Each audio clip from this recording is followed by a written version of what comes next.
सब इस साहब के दिन बा।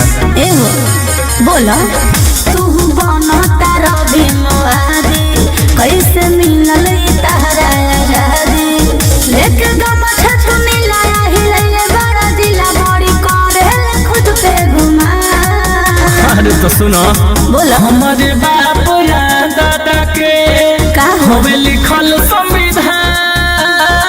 अच्छा गोली निकली ना बोली करी जवन अपमान ये गोरी करी जवन अपमान।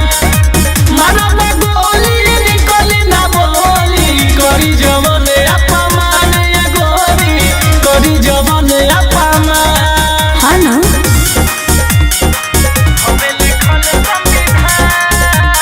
Vikas Roshan.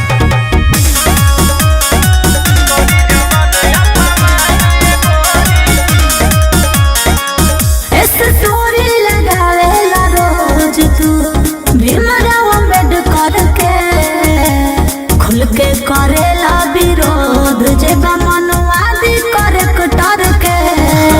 खैर नहीं खे काहे हो बाबा साहब के मानी ले हम तो भगवानों से बढ़ के हो। भारत के सुंदर बनवले विधानवा लंदन में पढ़ के हो। बोला तारा जय भीम लेके बहुजन के टीम या देखावा तारा बहुत तू शान। सुन हमारे बाप दादा के हवे लिखल संविधान।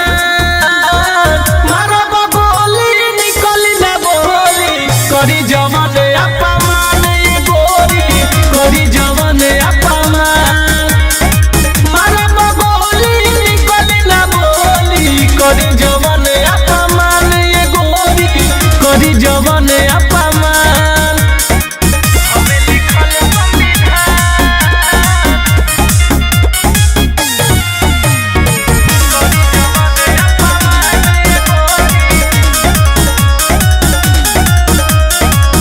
नहीं मानेला देवी या देवता के नहीं कवनो तू धाम के आ दिन रात जपेला रोज तू खाली इनके ही नाम के।